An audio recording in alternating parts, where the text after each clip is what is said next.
আসসালামু আলাইকুম। নমস্কার সকলকে। আজকে আমরা স্বপ্নের মুখোমুখি চ্যানেলে আমরা উপস্থিত হয়েছি। আমাদের সামনে আজকে আছেন আমাদের প্রিয় স্যার। আ উনি প মানে নিজেকে প্রফেসর এবং স্যার হিসেবেই পরিচিতি দিতে পছন্দ করেন।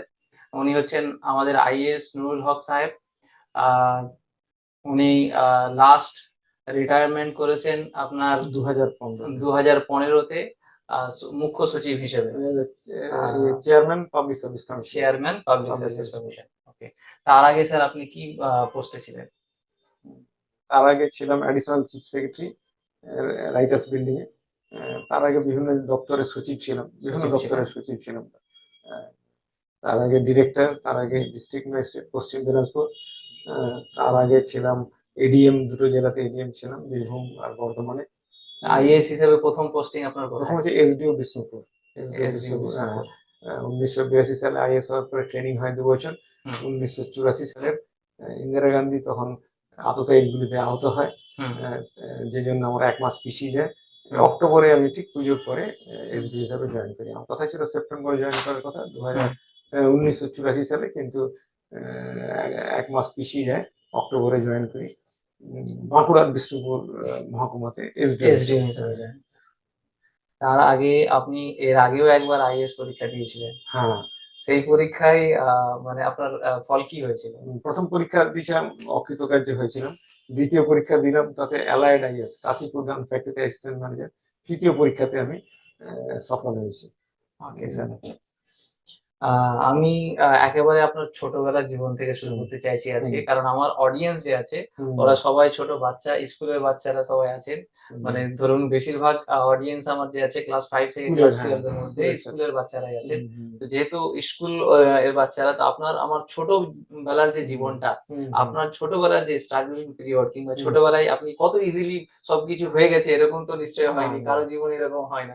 তো এই ব্যাপারগুলো আমরা ছোটবেলার আপনার জিনিসগুলো আপনি কিভাবে হুম, এগিয়ে গেছেন। হুম, আপনার বিভিন্ন রকম আমার আমার কাছে কিছু প্রশ্ন আপনার কাছে রেডি আছে। যেই প্রশ্নগুলো আপনাকে করব যাতে করে হুম, বাচ্চাদের বুঝতে সুবিধা হয় যে ছোটবেলার আপনার জীবনটা কিরকম ছিল। আপনার একেবারে সোনার চামচে মোড়া জীবন কিরকম ভাবে আপনি এগিয়ে গিয়েছেন সেইরকম? নাকি আপনি কিরকম ভাবে আপনি এগিয়ে এসছেন? বাচ্চারা কিভাবে কানেক্ট করতে পারবে সেই প্রশ্নগুলোই আমি চাইবো। আপনি হুম, যাতে একেবারে আপনার জীবনে যেগুলো ঘটেছে, বেসিক্যালি সেই জীবনের ঘটনাগুলোই আমি বাচ্চাদের কাছে তুলে ধরতে চাইছি।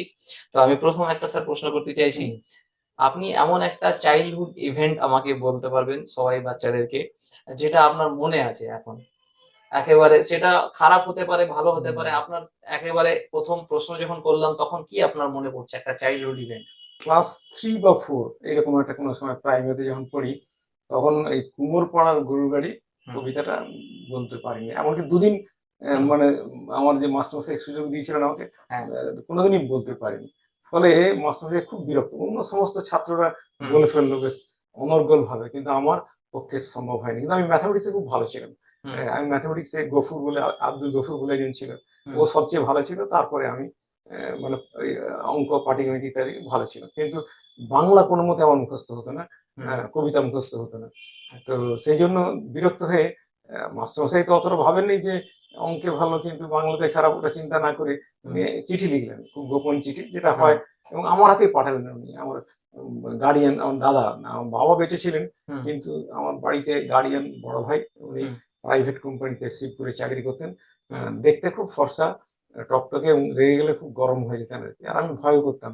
কারণ ওই হচ্ছে আমার গার্ডিয়ান বলতে পারে। বাবা অতটা করতেন না। ঠিক আছে, পড়াশোনা যা হয় হবে। হুম, কিন্তু দাদা খুব যত্ন নিতেন আরকি।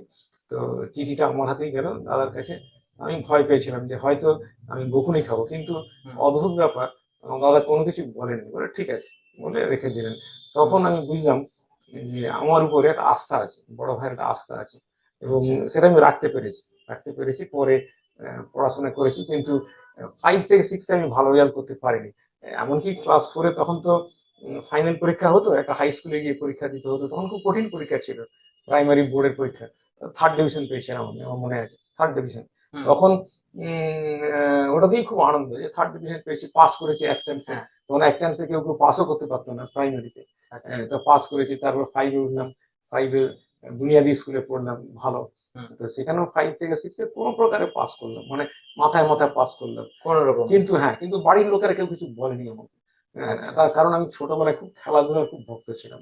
সকাল বিকেল দুবারই খেলতাম। প্রাইমারি স্কুলে যখন পড়তাম আপনি সকালে কি খেলতে পছন্দ করতেন? প্রথমে সকালে মার্বেল হ্যাঁ, মার্বেল খেলতাম হ্যাঁ, বাচ্চাদের সঙ্গে আমাদের হুম, যারা ছিল। আর বিকেলের দিকে একটু একটু করে ফুটবল শুরু করেছি, তখন ছোট ফুটবল শুরু করেছি আর কি। ক্লাস 5 এ। হ্যাঁ, ক্লাস 5 এ শুরু আপনি করেছি। ফুটবল শুরু করেছেন। তো যে জন্য আমাকে তাড়া করতো, মানে তাড়া করতেন কি, না, গ্রামের যে ওস্তাদজি ছিলেন, হুম, মানে ইমাম, হুম, মসজিদের ইমাম, উনি আবার আমার প্রাইমারি টিচারও ছিলেন। হ্যাঁ, আচ্ছা, প্রাইমারি পড়াতেন, ক্লাস 1 এ পড়াতেন। তো উনি মাঝে মধ্যে ওনার ইচ্ছা ছিল যে আমি খুব ভালো পড়াশোনা করব, ভালো মানুষ হব, ভালো বড়ই হব। সেই জন্য উনি যাতে খেলাধুলা বেশি না করি, সময় নষ্ট না হুম, করি, তার জন্য উনি লুকিয়ে লুকিয়ে এসে গোপনে তাড়া করতেন। খুব বকাবকি করতেন। আমরা দেখলেই ছুটে পালাতাম আর কি, ভয় করতাম আমরা আর কি। তো এই একজন, আমার বাবা মাঝে মধ্যে বলতেন, না তো খেলাধুলা করলে তো অসুবিধা হবে, হুম, উনি বলতেন। কিন্তু বেশি আমার ওই মসজিদের ইমাম, যিনি মাস্টার মানে স্কুল শিক্ষক ছিলেন, উনি হুম, তাড়া করতেন বেশি। তো কিন্তু খেলা আমার সারা জীবন থেকেছে। তারপরে বড় হয়ে তো ফুটবলটা বেশি করে ধরলাম।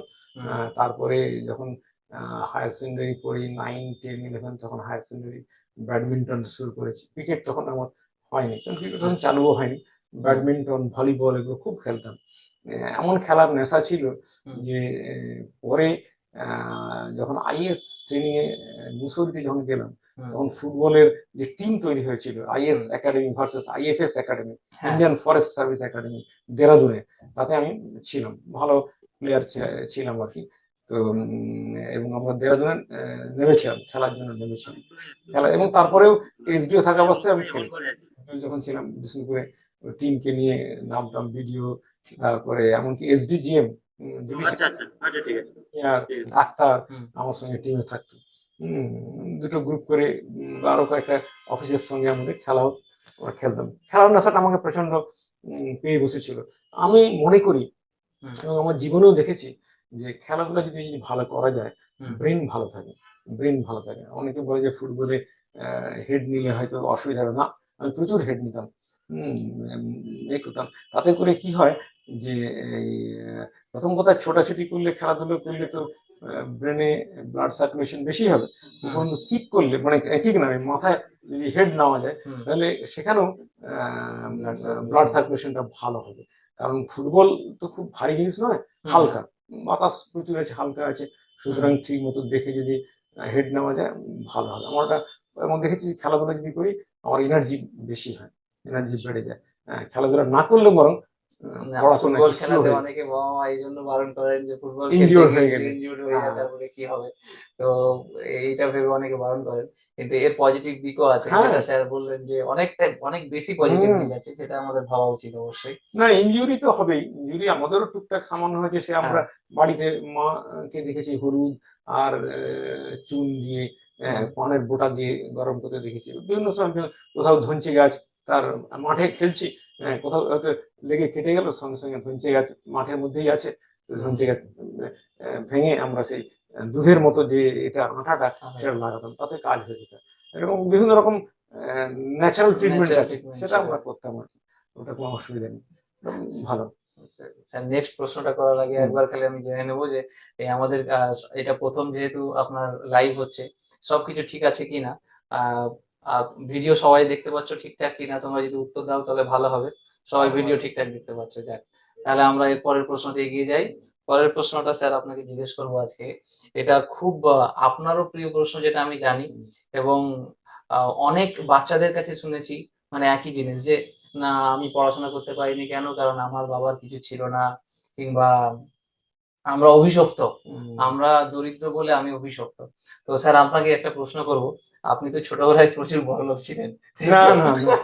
যথেষ্ট তো করেছি যাই আমি। হোক, সেই যে আপনার জীবনীটা, আমি আপনাকে এই প্রশ্নটা এইভাবে করব যে দারিদ্র আপনার কাছে আশীর্বাদ না অভিশাপ? আপনার জীবনে কিরকম হিসাবে এটা কাজে লেগেছে আপনি বলবেন আমি স্যার। দারিদ্র্যের স্বাদ ভালোভাবেই পেয়েছি। প্রাইমারিতে তো ভালো পেয়েছি। হ্যাঁ স্যার। এমনকি 5-6 পর্যন্ত দারিদ্র্যের হুম, একদম কি কষ্ট, কি স্বাদ, সেটা আমি ভোগ করেছি। হ্যাঁ স্যার। তো তাতে আমার মনে হয় যে আমার যে সদিচ্ছা, আমার যে আগ্রহ, উম মনের মধ্যে যে তেজ, যেটা ভালো হওয়ার, হ্যাঁ ভালো স্যার। পড়াশোনা করার, সেটা বেড়েছে আরো।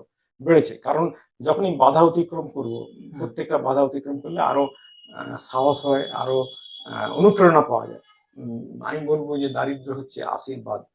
কিছুটা দারিদ্র থাকা দরকার মানুষের জীবনে। যদি দারিদ্র একেবারেই না থাকে, যদি বিলাসিতা থাকে, আমার বক্তব্য যে আমি দেখেছি যে দারিদ্র মেধাকে শানিত করে, আর বিলাসিতা মেধাকে আহ, আম, দুর্বল করে দেয়। এটা আমার বদ্ধমূল ধারণা। তবে হ্যাঁ, দারিদ্র্যের একটা সীমা আছে। অতি দারিদ্র ভালো নয়, এত দারিদ্র যে শেষ পর্যন্ত মানে কাজ মানে এগিয়ে যাওয়াটা খুব কষ্টকর। দারিদ্র কিছুটা থাকা দরকার। আমি বলবো যারা ধনী মানুষ আছেন তারাও ছেলে মেয়েকে এমন ভাবে মানুষ করেন তারা যেন আপনার যে বিলাসিতার এটা যেন তার প্রভাব না পড়ে, তারা যেন মনে করেন না আমার বাবা মা একটু কষ্ট করে রোজগার করছে, এইটা যেন হ্যাঁ, তবে কি তারা এগোতে পারবে। যদি জানতে পারে যে আমার বাবার অনেক আছে, আমার পরিশ্রম করার দরকার নেই, আমার কিছু করার দরকার নেই, তাহলে কিন্তু বেশি এগোতে পারবে না। আর আমার দুটো ঘটনার কথা একদম সরাসরি মনে আছে। প্রাইমারিতে পড়তো আব্দুল গফুর, যার নাম বললাম। ও গরিব ছিল খুবই, কিন্তু ওর একটু ভুলের জন্য ও একটু জীবনে এগোতে পারেনি। ও মাদ্রাসার দিকে গেল এবং তারপরে ইমামতি করে আছে, ও সাধারণ জীবন যাপন করে। আর আরেকজন স্কুলে আমি পেয়েছি, হাই স্কুলে পেয়েছি 5 থেকে, অমল দাস। সেও খুব গরিব বাড়ির ছেলে, তার বাবা খবর কাগজের হকার ছিল, খবর কাগজ বিক্রি করতো। এবং কোনো কোনো দিন সেও আমি শুনেছি খবর কাগজের হকার করতো, স্টেশনে, পাঁশকুড়া স্টেশনে বিক্রি করতো, ট্রেনে লোকেদের বাড়িতে বাড়িতে গিয়ে দিয়ে আসতো যেদিন বাবা অসুস্থ থাকতো। এবং কোনো কোনো দিন এমনই দেখেছি স্কুলে এসছে, স্নান করেনি, খাওয়া দাওয়া সময় পায়নি, সরাসরি চলে এসছে, একদম ওই পেপার হকিং করার পরে সরাসরি চলে এসছে স্কুলে, এরকম আর কি।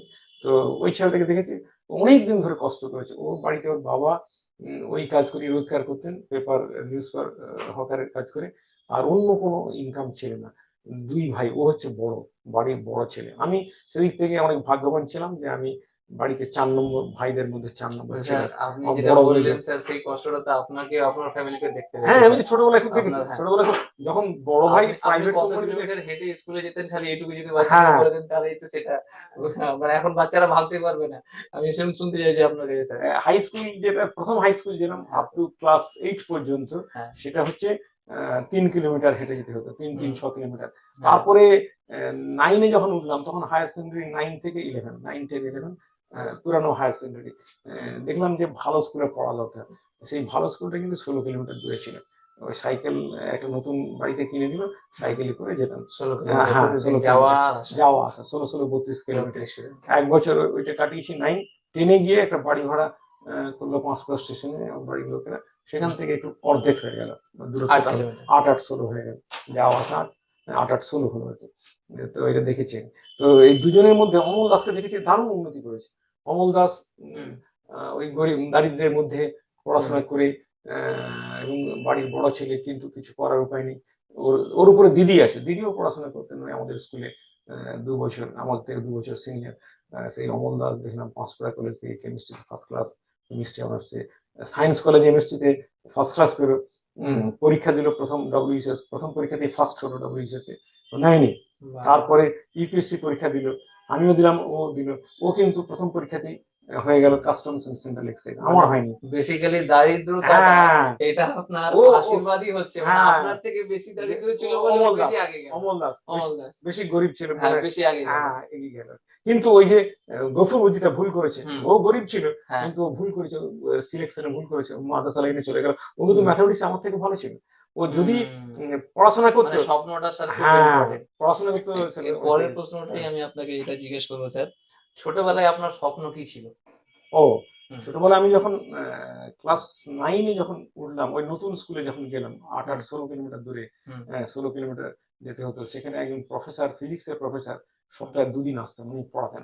যত আমি মানে টিচারের পড়া দেখেছি, একমাত্র ওই প্রফেসরের পড়াটা খুব ভালো, যে জন্য আমি তারপরে ফিজিক্সটা আমার ফেভারিট সাবজেক্ট হয়ে গেল। ফিজিক্সকে ভালোবাসি, ফিজিক্স আমি ভালোবাসি ওই কারণে, শুধু ওই একটা মাত্র মানুষের জন্য, যে স্কুল জীবনে ক্লাস 9 থেকে পড়ানোর টেকনিক অন্যরকম।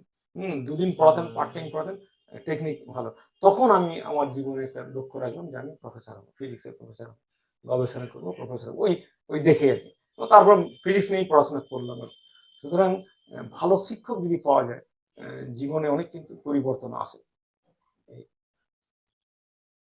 পড়াশোনায় স্যার ছোটবেলা আপনি কিরকম ছিলেন? হ্যাঁ, পড়াশোনায় ক্লাস 5 পর্যন্ত মোটেই ভালো ছিলাম না। হুম, মোটেই ভালো ছিলাম না। অঙ্কে একটু ভালো ছিলাম, কিন্তু বাকি সাবজেক্টে ভালো না। তারপরে 6 এ ওই বাড়ির কাছে যে 3 কিলোমিটার দূরে স্কুল, হুম, 6 এ সেকেন্ড হলাম। অমল দাস ফার্স্ট হলো, আমি হুম, সেকেন্ড হলাম। বেশ কিছু পার্থক্য ছিল আমার মধ্যে, আমার সঙ্গে ওর হুম, মার্কসের পার্থক্য। তারপরে 6 থেকে 7 তো উঠলাম, তারপর 7 থেকে যখন 8 এ উঠলাম, তখন পার্থক্য মাত্র 2 নম্বরের পার্থক্য। আমি গ্যাপটা কমিয়ে আনছি আর কি। হ্যাঁ। 8 থেকে যখন 9 উঠলাম, আমি টপ করলাম, ও সেকেন্ড হলো।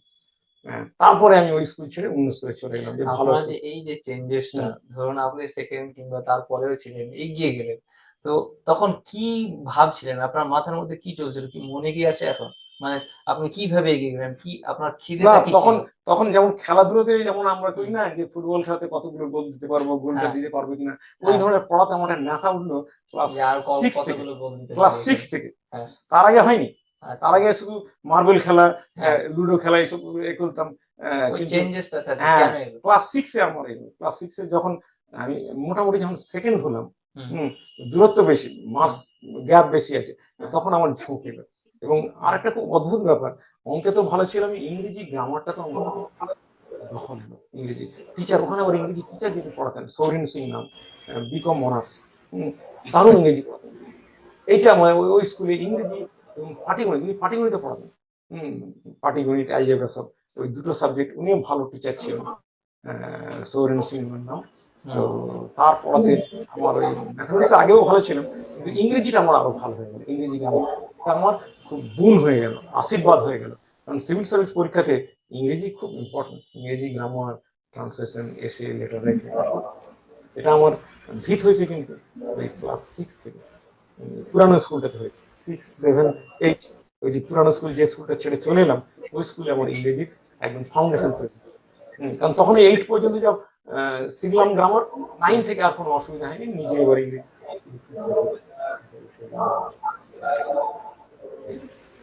মানে আপনার প্রত্যেকটা ধাপে ধাপে একবার মানে ফিজিক্স ভালো হয়েছে, হ্যাঁ, তারপর একবার ইংরেজিটা ভালো আপনার হয়েছে। ইংরেজিতে ভালো হয়েছে, আর একবার ম্যাথমেটিক্স ভালো হয়েছে, হ্যাঁ, মানে তিনটি ধাপে আপনার পুরো ব্যাপারটা হ্যাঁ। ক্লিয়ার হয়ে গেছে। স্যার, স্কুল জীবনের ব্যাপারটা যদি যেটা শুনলাম, আপনার কলেজ জীবনটা কিরকম আপনার স্ট্রাগল এসছে, কিংবা কলেজ জীবনটা কতটা ইজি ছিল আপনার কাছে, এই ব্যাপারটা যদি একটু কলেজ জীবনে খুব ঘটনাবহুল জীবন হয়েছে। 1969 সাল, যে বছর নীল আর্মস্ট্রং এবং আরো দুজন চাঁদে পাড়ি দিয়েছিলেন, হুম, সেই বছর আমি মৌলানা আজাদ কলেজে ভর্তি হই। হ্যাঁ আমি স্যার, সুযোগ পেয়েছিলাম প্রেসিডেন্সিতে, পেছনের দিকে নাম ছিল ফিজিক্সে, হুম, অনার্সে সেন্ট জেভিয়ার্সে মায়াবাজি নাম ছিল, হুম, মৌলানা আজাদের প্রথমের দিকে নাম ছিল, 5 কি 6 নম্বরের নাম ছিল, 5 নম্বরে, 4 বা 5 নম্বরের নাম ছিল। তো আমি তখন চিন্তা করলাম যে কি করা যায়। আচ্ছা, আরেকটা জিনিস, আমি সবসময় সিদ্ধান্ত কিন্তু নিজেই নিতাম, কি করব না করব, কোন দিকে যাব, আলোচনা খুব কম করতাম, নিজেই সিদ্ধান্ত নিতাম। এবং বিবেক আমাকে কিন্তু খুব এই ব্যাপারে এগিয়ে নিয়ে দিত। আমার বিবেকটা আমার খুব স্ট্রং ছিল বরাবর। উম, হুম। তো চিন্তা করে দেখলাম যে স্বর্গে দাসত্ব করার থেকে নরকে রাজত্ব করা ভালো। এই স্যার, এই কথাটা, হুম, এই কথাটা অনেকের জীবনটা চেঞ্জ করে দিতে পারে স্যার। এই কথাটা কি আরেকটু আমি হাইলাইট করতে চাইছি। হ্যাঁ, আপনি এটা, আমাকে যখন আমার জীবনে প্রথম আপনার সঙ্গে দেখা হয়, তখন কিন্তু এই কথাটা আপনার কাছ থেকে পেয়েছিলাম, যে স্বর্গের দাসত্ব দাসত্ব করার করার থেকে থেকে নরকে নরকে রাজত্ব রাজত্ব করা করা ভালো। ভালো। তো এই এই কথাটাকে আমি আলাদা করে পয়েন্ট আউট করতে চাইবো, যে উনি কিন্তু মানে এই ব্যাপারটাকে সবসময় নিজের জীবনে ফলো করেছেন, হ্যাঁ, বরাবর। আর বরাবরই এই জিনিসটা উনি মেনে চলেছেন। আর এই জিনিসটা যে কেউ যদি যে কোনো সময় স্যারকে জিজ্ঞেস করেন, স্যার কিন্তু একই উত্তর দেবেন। আমি আমার জীবনে এটা আজকে না, প্রায় 10 থেকে 15 বছর আগে স্যারের কাছে এই উত্তরটা এইভাবেই পেয়েছিলাম। তো যেখানেই আজকে আছি আমি, স্যারের এই কিছুটা কথা আমার জীবনে কাজে লেগেছে। কারণ কি সেটা দেখতে হবে। কারণ আমি হ্যাঁ কেন স্যার। এটা ভাবলাম, হুম, প্রেসিডেন্সিতে আমি যদি জয়েন করতাম, তাহলে আমি ব্যাক বেঞ্চার হতাম, আমার হ্যাঁ স্যার, হীনমন্যতা আসতো, ইনফিরিটি কমপ্লেক্স আসতো। অবশ্যই। সেন্ট জেভিয়ার্সের মাঝামাঝি ছিলাম, জয়েন হুম, করলে ওখানে হীনমন্যতা অন্য দিক থেকে আসতো, কারণ ওখানে সব ধনী বাড়ির ছেলে মেয়েরা আসে, খুব ইংলিশ মানে ইংলিশ মিডিয়াম স্কুল থেকে আসবে, খুব হুম, স্মার্ট হবে। তাতে আমার সেখানে আবার একটা ইনফিরিটি কমপ্লেক্স আসতো, পড়াশোনার একদম ক্ষতি হতো। ক্ষতি হতো। এবং হয়েছেও তাই, আমার থেকে বেশি মার্কস পেয়ে হায়ার সেকেন্ডারিতে আরেকটি ছেলে, সে সেন্ট জেভিয়ার্সে ভর্তি হলো, এবং বেকার স্কুলে আমার একই সঙ্গে থাকতো, সে কিন্তু তার রেজাল্ট খারাপ হয়ে যায় ফিজিক্স অনার্সে। আমি মৌলানা নিলাম কি জন্য না, মৌলানা যেটা হবে, কিছু বেঙ্গলি মিডিয়াম স্টুডেন্ট থাকবে, কারণ আমার স্কুল বেঙ্গলি মিডিয়াম, আর ইংলিশ মিডিয়াম থেকে অল্প কয়েকজন আছে। আর মাঝারি আমার পরিবেশটা আমার ভালো লেগেছে, যে ঠিক আছে আহ, মধ্যবিত্ত পরিবারের পক্ষে মোহন আজাদ কলেজের এটা ভালো। এখানে কোনো তারপর রকম, ওখানে সবসময় একটা কনফিডেন্স কাজ করতো হ্যাঁ, যে না আমি কোনো হীনমন্যতা কোনো বেস্ট ব্যাপার নেই। স্টুডেন্ট। এবং হ্যাঁ পরিচিত অনেকে আস্তে আস্তে পেয়েও গেলাম। হ্যাঁ আমার পূর্ব পরিচিত কয়েকজন তারাও হলো, আর বেকার হোস্টেলের অনেকেই ওখানে পড়তো। উম, ফলে একটা ভালো পরিবেশের মধ্যে মনটাও ভালো হয়েছিল আর কি। তো এই জন্য আমি মনোনয়ন করে সিলেক্ট করলাম। কিন্তু এখানে বিপর্যয় কিছুটা হয়েছে, মানে মাঝে মধ্যে যে কঠিন চ্যালেঞ্জ আছে, তার মধ্যে একটা হচ্ছে 2 বছর পরে 1969 সালে জয়েন করলাম। 1971 সালে নক্সালাইট ছেড়ে মুভমেন্ট, দিয়েছিলেন। মারাত্মক আকার ধারণ করে। একদিনে 3টে ল্যাবরেটরি পুড়িয়ে দেয় একই সঙ্গে, ফিজিক্স, কেমিস্ট্রি এবং বায়োলজি ল্যাবরেটরি পুড়িয়ে দেওয়া, আগুন ধরিয়ে দেয়। এবং তখন পুরো বন্ধ, তারপরে বন্ধ হয়ে গেল কলেজ। পরে আমাকে খুব তাড়াতাড়ি ডিসিশন নিতে হলো। ডিসিশনটাও আমি নিয়েছিলাম, এবং আমি আমার যে হেড অফ দ্য ডিপার্টমেন্ট ছিলেন তার সঙ্গে আলোচনা করলাম। উনি শ্যামল সেনগুপ্ত, উনিও আমাকে অনেক সাহায্য করেছেন। তো জিজ্ঞেস করে আমি করলাম যে স্যার, আমি তো আমার গ্রামের দিকে কলেজ আছে পাঁশকুড়া বনমালী কলেজ, ওখানে টিসি নিয়ে চলে যেতে চাইছি। এবং উনি বললেন ঠিক আছে তুমি যাও, পরিস্থিতি ভালো যখন হবে তুমি আবার আসবে। তো ফলে আমি টিসি নিয়ে চলে গেলাম। গিয়ে মহারাজার কলেজে ক্লাস খুব একটা করতে হয়নি, 2-3 মাস ক্লাস করার পরে পার্ট 1 পরীক্ষাটা শুরু হলো আর কি। পার্ট 1 পরীক্ষা দিলাম, কিন্তু সে এক অন্য ধরনের পরিস্থিতি। সেরকম পরিস্থিতি এখন আমার মনে হয় নেই। ঘন টোকাটুকি, আমি পার্ট 1 মানে পরীক্ষা দিলাম তো 71 সালে কোনো এক সময়, ঘন টোকাটুকি হলের মধ্যে, কোনো ইনভিজিলেশন নেই, বই নিয়ে সবাই করছে, কিন্তু তারই মধ্যে আমি আমার নিজের মতো পরীক্ষা দিলাম, দিয়ে বেরিয়ে এলাম। ফর্চুনেটলি আমি খুব হাই ফার্স্ট ক্লাস মার্কস পেয়েছিলাম, এবং প্র্যাকটিক্যালি 200-র মধ্যে আমি পেয়েছিলাম 150 পেয়েছিলাম অনার্সে। আর থিওরিতে যা পেয়েছিলাম আমার 68%-এর মতো মার্কস হয়েছিল ফার্স্ট ক্লাস। এবং I was the first student to secure first class from Maulana college in physics department. যে জন্য প্রফেসর আমাকে খুব ভালো। ভালোবাসতেন, খুব ভালোবাসতেন যে আমি মৌলানা কলেজের নাম রাখতে পারবো। তার আগে অনেকে চেষ্টা করেছে, কিন্তু কারো 1 নাম্বার, 2 নাম্বার, 3 নাম্বারে বাদ গেছে। আমার যেহেতু খুব ভালো মার্জিনে আমি পার্ট 1টা পেলাম, সুতরাং পার্ট 2-তে কোনো অসুবিধা নেই। আমি টোটাল পার্ট 2-তেও দেখুন পরে পেয়েছি, আমি ফার্স্ট ক্লাস 65% মার্কস পেয়েছি, কোনো অসুবিধা হয়নি। তো সেই জন্য আমাকে পছন্দ করতেন। এবং 2জন টিচার, হেড হেড মানে হেড অফ দ্য ডিপার্টমেন্ট তো ভালোবাসতেনই, 2জন আরো টিচার তারা বাড়িতে আমাকে ডেকে নিয়ে যেতেন, পড়াতেন, নোট দিতেন ফ্রি অফ কস্ট। এখন যেটা চিন্তা করা যায় না, বর্তমান সময়ে ভাবা যায় না। বিনা পয়সায় ওনারা পড়াতেন। এমনকি একজন টিচার, একজন প্রফেসর হালি শহরের, উনি লাঞ্চ, তারপরে স্ন্যাক্স এসব দিতেন, দিয়ে আমাকে ছাড়তেন ওখান থেকে, হালি শহর থেকে। এরকম এই 2জন টিচারের, একজন মণিবাবু, মহেন্দ্রনাথ মিত্র, হ্যাঁ হ্যাঁ, আর একজন অশোক বাবু। হম এই 2জনের কি খুব আছে, মানে আমার জীবনে একটা বড় প্রভাব আছে এদের। আপনার জীবনের একটা স্বপ্নের, যেটা হুম স্বপ্নের উপরে একজন টিচার প্রভাব হুম হুম ফেলেছিলেন হুম আপনার হুম। জীবনীতে আমরা দেখেছিলাম, মনীন্দ্রনাথ মিত্র হ্যাঁ স্যার। হ্যাঁ হ্যাঁ। তো উনি কিভাবে আপনার জীবনের এই আপনার যে লাইফে একটা বড় হুম ডিসিশন নিতে উনি হুম বোধহয় হেল্প করেছিলেন, সেই হুম হুম। ডিসিশনটা কি ছিল? আমার ইচ্ছে ছিল প্রফেসরই হওয়ার, সেই জন্য আচ্ছা। একদিন প্রফেসর কমন রুমে আমি, ওনার একটা প্রবলেম, না উনি ডেকেছিলেন আমাকে, উনি আমাকে হুম ডেকেছিলেন। হুম একটা পার্ট 1, তখনকার পার্ট 1 পরীক্ষা হয়েছিল আমাদের আগের ব্যাচের যারা দিয়েছিল আর কি। তো সে একটা প্রশ্ন ছিল, আমি তখন জাস্ট সেকেন্ড ইয়ারে উঠেছি আর কি, হুম মনোনাথ কলেজে। আমাকে ডেকে বলে নুরুল তুমি অঙ্কটা করে দাও তো। তা আমি সঙ্গে সঙ্গে করে দিলাম, টিচার্স প্রফেসর কমন রুমে। করে হুম দেওয়ার পরে খুব খুশি হলেন, হয়ে আমাকে বললেন কি হতে চাও। আমি বললাম আমি আপনার মতো প্রফেসর হতে চাই। বললো, না না, আমার মতো গরিব প্রফেসর হো না। মাইনে খুব কম ছিল হুম তখন, প্রফেসরদের মাইনে খুব কম। হুম যে তুমি গরিব প্রফেসর হো না, তুমি আইএস হো। এটা উনি বলেছিলেন। এই একটা আছে। আর আমার দাদা বিশেষ কারণে উনি বলেছেন যে বড়দা পরে, আমি যখন কলেজে পড়ি তখন উনি একটা সরকারি চাকরি পেয়েছিলেন লেবার ডিপার্টমেন্টে। উনিও বিশেষ একটা ঘটনা জীবনে ঘটে যায় ওর জীবনে, আমাদের পরিবারের জীবনে, যার জন্য উনি মানে ও আমাকে, বড় ভাই আমাকে বলেছিলেন যে তুমি এ হ, তুই আইএস হতে পারবি এবং তোর হওয়া দরকার। আমি প্রফেসর হওয়ার পরে উনি বলেছেন ওটা, ওটা পরে। আর মণিবাবু কিন্তু ছাত্র অবস্থায় আমাকে বললেন যে তো তুমি আইএস হও। হম তখন থেকে আমার মনে একটা আসছে, প্রফেসরই করবো না আইএস এ যাবো। আইএসও হ্যাঁ মানে দুটো। মাথার মধ্যে অলরেডি ঢুকিয়ে হ্যাঁ দিয়েছিলেন স্যার, যে মানে উনি সক্ষম হয়েছিলেন আপনার হ্যাঁ। মাথা ঢোকাতে যে আইএস হতে হবে আর কি। যে জন্য আমি কিন্তু হ্যাঁ প্রফেসর হয়েছিলাম, 2 বছর 2.5 বছর প্রফেসরই করেছি। তারপরে বড় ভাই যখন বললেন হুম কথা, তো আমি মানে তখন আপনার স্বপ্ন, নিজের স্বপ্ন হ্যাঁ পূরণ করেছেন, প্লাস হচ্ছে আপনার স্যারদের স্বপ্ন হ্যাঁ আপনি পূরণ করেছেন, দুটোই স্বপ্ন এই জন্য পূরণ এখানে করেছেন। আমার যেটা বক্তব্য আছে, হ্যাঁ। কোনো ছাত্রছাত্রীর হুম। জীবনের লক্ষ্য স্থির করার আগে কয়েকটা জিনিস দরকার, কয়েকটা ফ্যাক্টর কাজ করে, সেটা মনে হুম। রাখা দরকার। হুম। সেটা ফ্যাক্টর হচ্ছে যে আমি কোন দিকে যাব। প্রথম কথা, সেটা প্রথম ফ্যাক্টর হচ্ছে আমার কি ভালো লাগে, কোন বিষয় ভালো লাগে, কোন পেশা ভালো লাগে, এটা ঠিক করতে হবে। কোন সাবজেক্ট ভালো লাগে, কোন কোন পেশা পেশা ভালো ভালো লাগে? লাগে, হ্যাঁ, তাহলে সেই দিকে একটা থাকবে। আর দ্বিতীয় ফ্যাক্টর যেটা, যে বাড়ির লোকেরা, বিশেষ করে যারা হচ্ছে গার্ডিয়ান, হুম। ইম্পর্টেন্ট গার্ডিয়ান, হুম। তাদের কি মতামত, তারা কি চাইছে, কোন দিকে আমাকে যেতে চাইছে। আর তৃতীয় ফ্যাক্টর হচ্ছে what is the market situation.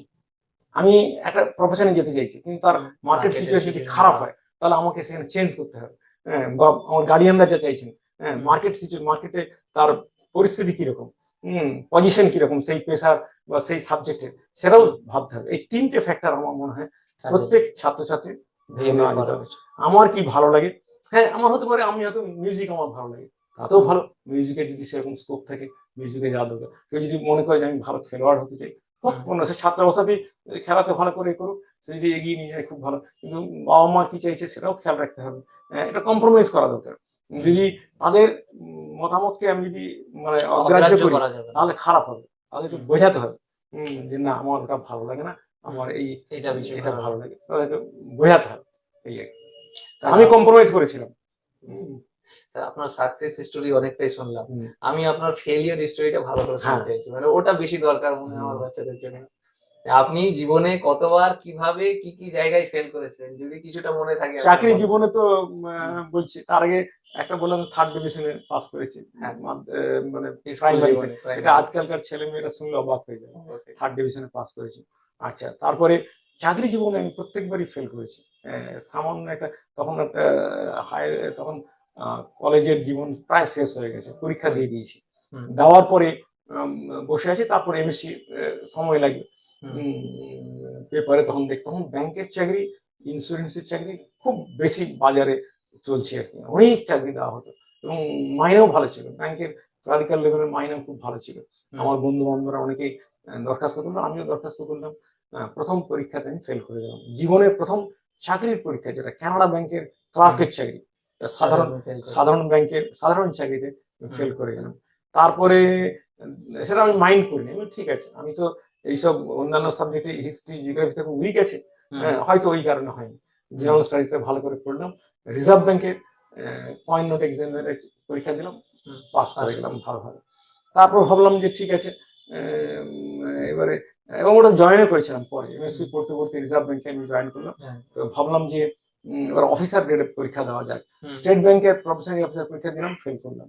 হুম, তারপর রিজার্ভ ব্যাংকের প্রফেসরি পরীক্ষা দিলাম, পাস করে গেলাম। তার মানে প্রথমবারে যেটা ফেল করলাম ছোট চাকরি, হ্যার দ্বিতীয়বারে যে পাস যখন করলাম পাস করলেন বড় ওর থেকে চাকরি, বড় ওর চাকরি থেকে পেয়ে গেলাম, বড় চাকরি। ওর থেকে বড় চাকরি পেলাম। আইএসও তাই, প্রথম ওখানেও ফেল পরীক্ষাতে করলেন। ফেল করলাম, যেখানে অমল দাস পাস করে গেল, ও হ্যাঁ। কাস্টমসে চলে গেল, ওর হুম। বয়স আর নেই, ও হুম। আর দ্বিতীয় চান্স পাইনি। পেয়ে হুম। গেলে ও আইএস এ চলে যেত, আইএস পেপারে।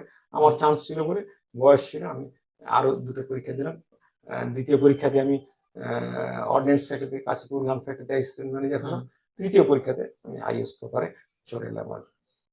সেই হুম। অমল দাসের সঙ্গে আমার এখনো বন্ধুত্ব আছে। এই কয়েকদিন আগে টেলিফোনে কথা হয়েছে, আমাদের আচ্ছা। প্রায় কথা হয়, খুব বন্ধুত্ব আছে এখন। কিন্তু ছাত্র জীবনে আমাদের মধ্যে প্রচন্ড প্রতিদ্বন্দ্বিতা ছিল এবং কিছুটা ঈর্ষাও ছিল। হম, পরে কলেজ জীবনে আর একটু নেই। ঈর্ষা থাকা কি হ্যাঁ, ভালো? ভালো ভালো, কম্পিটিশন, একটু ঈর্ষার মধ্যে কম্পিটিশনটা হলে ভালো। থাকা ভালো। কলেজ জীবন থেকে আবার বন্ধুত্ব শুরু হয়ে যায়। চাকরি জীবন তো অনেক ভালো। ও বাড়িতে আসে, আমার বাড়িতে আসে, আমি ওর বাড়িতে গেছিলাম, এরকম আর কি। স্যার ফেলিওর শুনলাম। হুম, আমি চাইছি যে আপনার জীবনে যে সমস্ত হার্ডশিপ গুলো এসছে হুম, কিংবা যে প্রবলেম গুলো আপনি ফেস করেছেন, যেগুলো আপনার মেজর প্রবলেম, যেগুলো আপনার মনে আছে, হুম, এবং সেই প্রবলেম থেকে কি করে আপনি ওভারকাম করেছেন, কিংবা কি কি কোন জিনিসটা আপনাকে ওভারকাম করতে হেল্প করেছে, এইটা সম্বন্ধে যদি একটু জানতে পারি স্যার। হুম, আপনি একটু ভেবে বললেও কোনো হুম, সমস্যা নাই। হুম, মানে হুম, হুম, আমরা চাইছি যে যে জিনিসটাতে আমাদের বাচ্চাদের সুবিধা হবে, যে প্রবলেম বাচ্চারা ভাবছে বোধহয় আপনি অনেক ইজিলি হয়তো আইএএস অফিসার হুম, হয়েছেন, বিশাল ট্যালেন্টেড ছেলে ছিলেন, আপনি অটোমেটিক পাস করেছেন, সবকিছু হয়েছে। সেই জিনিস কিন্তু না। আমরা অলরেডি দেখলাম যে উনি ক্লাস 4 এ ফেল করেছেন। হুম, ঠিক আছে? তারপরে উনি আবার প্রত্যেকটা এক্সামের আগে কিন্তু উনার ফেলিওর এর হিস্ট্রি তোমরা শুনলে সবাই। হুম। এখন আমি জানতে চাইছি যে উনি আরো যে সমস্ত প্রবলেম গুলো ফেস করেছেন, যেই প্রবলেম গুলো থেকে কি করে বেরিয়ে এসেছেন সেই ব্যাপারটা প্রথম জানাবেন। কথা, আমি চাকরি করেছি, কিন্তু পড়তে পড়তে চাকরি করেছি। যেমন এমএসসি ফাইনাল ইয়ার যখন করি তখন রিজার্ভ ব্যাংকের চাকরিতে ঢুকে পড়ি। মানে 1 বছর রিজার্ভ ব্যাংকে চাকরি করেছি, এমএসসি পরীক্ষা দিয়েছি। তারপরে রেজাল্ট খুব ভালো হয়েছিল, আনএক্সপেক্টেডলি আমি ফার্স্ট ক্লাস থার্ড হলাম ক্যালকাটা ইউনিভার্সিটি ইলেকট্রনিক্স স্পেশাল করে নিয়ে। তো তখন এবারে প্রফেসরের দিয়ে গেলাম আর কি। তার মানে আমার ছাত্র জীবন শেষ হওয়ার 1 বছর আগে আমি চাকরিতে ঢুকেছি। আচ্ছা, এটা হচ্ছে আমার জীবনে সবসময় চাকরি আগে, তারপর তারপর competition। পড়াশোনা, কম্পিটিশন আর কি। আইএস পরীক্ষা যখন দিই তখনও ওই প্রফেসরি করতে করতে আইএস দিই। খড়গপুর কলেজে প্রফেসর হ্যাঁ, ছিলেন। খড়গপুর কলেজে ছিলাম আর কি। তো তারপর বিয়েও হয়েছিল। হ্যাঁ। বিয়ে হলো, তারপর আমার বড় ছেলের জন্ম হলো। এটা হয়তো অনেকেই অবাক হয় যে বিবাহিত জীবনে আমার তখন একটা ছেলে হয়েছে আর কি। তারপরে আমি আইএসএ এলাম আর কি। এবং তখন কোনো কোচিং ছিল একটা প্রেসিডেন্সি কলেজে, তখন কোচিং ছিল, কিন্তু কোচিং নিইনি আমি বরাবর নিজে পড়াশোনা করি। ওই যে হোম স্টাডি করে না, নিজেই পড়াশোনা করেছি, চাকরিও করেছি, পড়েছি। প্রত্যেক পরীক্ষার জন্য পড়াশোনা করেছি। হয়তো ওটাতে দেরি হয়েছে, এটা হতে পারে। আইএস হয়তো আমি আরো আগে হতে পারতাম যদি একটু 100% সময়টা পেতাম। কিন্তু এটাও ঠিক যে আমি চাকরি করেছি বলেই আমার মনের মধ্যে একটা কনফিডেন্সটা অনেক বেশি কনফিডেন্স ছিল। ছিল, ইন্সপিরেশন ছিল, নাথিং টু লুজ। তো সেই জন্য আরো ইন্সপিরেশনটা বেশি ছিল, এটাও হতে পারে। তো হ্যাঁ। আমি ওই জন্য কোনো মাইন্ড করিনি, চাকরি করেছি, পরীক্ষা দিয়েছি। তো দেরি হয় হবে কি আছে, কিন্তু ভালো চাকরি পেয়েছি। এবং সেদিক থেকে বলতে হয় যে বিভিন্ন সময় সমস্যা হয়েছে, কিন্তু নিজেকে একটু করে নিতে হয়, তৈরি করতে হয় সেই ব্যাপারে। স্যার, প্রথমে যখন আপনি প্রফেসর হতে হুম, চেয়েছিলেন, হুম। তো কাউকে দেখে আপনার মনে হয়েছিল যে আমি প্রফেসর হব, না আপনার মানে পড়াতে ভালো লাগতো, না কি জন্য আপনি প্রফেসর হতে চেয়েছিলেন? না, ওই যে তারপরে আমি যেটা প্রফেসর, ওই যে জানবো। হ্যাঁ, আমার স্কুল জীবনে যে প্রফেসর পড়াতেন পার্ট টাইমে, ফিজিক্সের যিনি প্রফেসর পড়াতেন, প্রফেসর সুভাষ চন্দ্র মান্না, সুভাষচন্দ্র মান। ওনার পড়ানোর টেকনিক আমার খুব খুব ভালো। পছন্দ হয়েছে টেকনিকটা। আচ্ছা। তারপরে মণিবাবুর প্র্যাকটিক্যাল ক্লাস দুর্দান্ত। মণিবাবু উনি ইয়ে ছিলেন, অ্যাপ্লাইড ফিজিক্সে এমটেক হয়ে প্রফেসরিতে এসেছিলেন। তো উনি প্র্যাকটিক্যালটা, মহারানী কলেজে প্র্যাকটিক্যাল খুব ভালো পড়াতেন, এবং অন্যান্য ইলেকট্রিসিটি ইত্যাদি ভালো পড়াতেন। তো এই দুজনের আর professor Shyamal Sengupta, head of the department, উনি যেটা পড়াতেন, ছাত্ররা জানবে যারা হায়ার সেকেন্ডারি পড়ে, ভেক্টর আছে, ক্যালকুলাস আছে, কিন্তু ভেক্টর ক্যালকুলাস একসঙ্গে হয়, সেটা একটা branch of mathematics. Vector calculus, grad, divergence, curl, এইসব দিয়ে যেটা করা হয়, এটা দিয়ে উনি শ্যামলবাবু এটা পড়াতেন বেশি। ম্যাগনেটিজম পড়েছি, তারপরে ইলেকট্রোস্ট্যাটিক্স পড়েছি, উনি ওইগুলো পড়াতেন আর কি। ইলেকট্রোম্যাগনেটিজমের অনেক চ্যাপ্টার উনি পড়াতেন, শুধু ভেক্টর ক্যালকুলাস দিয়ে পড়াতেন। নাইদার ভেক্টর নর ক্যালকুলাস, কিন্তু দুটো একসঙ্গে করে ভেক্টর ক্যালকুলাস, ওটা একটা সেপারেট ব্রাঞ্চ অফ ম্যাথমেটিক্স। এবং ওটাতে সুবিধা হয় কি, যে বড় বড় থিওরি খুব সংক্ষেপে এ করা যায়, থিওরি ডিডাকশন করা যায় বড় বড় থিওরিকে ভেক্টর ক্যালকুলাস দিয়ে। তো ওইটা লিখে আমি আইএসএ কিন্তু ফিজিক্সে প্রচুর নাম্বার পেয়েছি ওই টেকনিকে পরীক্ষা দিয়ে আর কি। তো এই তিনজন প্রফেসরের প্রভাব আমার জীবনে খুব পড়েছে। ছাত্রছাত্রীদের মধ্যে একটা ধারণা হচ্ছে যে এখন পড়ে কি হবে, মানে আমি দেখছি একটু হতাশা এসছে কোভিড এর পরে।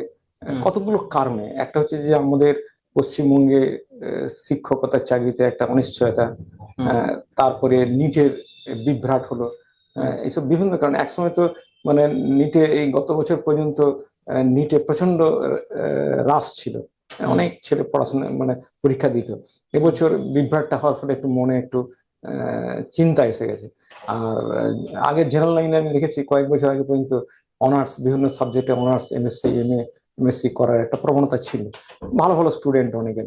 সেটাও যেহেতু শিক্ষকতা চাকরিতে একটা অনিশ্চয়তা এসছে, সেই জন্য তাদেরও মনে একটা সন্দেহ এসছে। আমি বলবো সব ছাত্রছাত্রীদের বলবো, তোমাদের যে সাবজেক্ট ভালো লাগে, ওই তিনটে ফ্যাক্টরের কথা চিন্তা করে যে সাবজেক্ট ভালো লাগে সেটাতে পড়াশোনা করো। যদি জেনারেল লাইনে হয় হোক, ইংরেজি হয় হোক, বা সায়েন্স সাবজেক্ট হলে তো খুবই ভালো।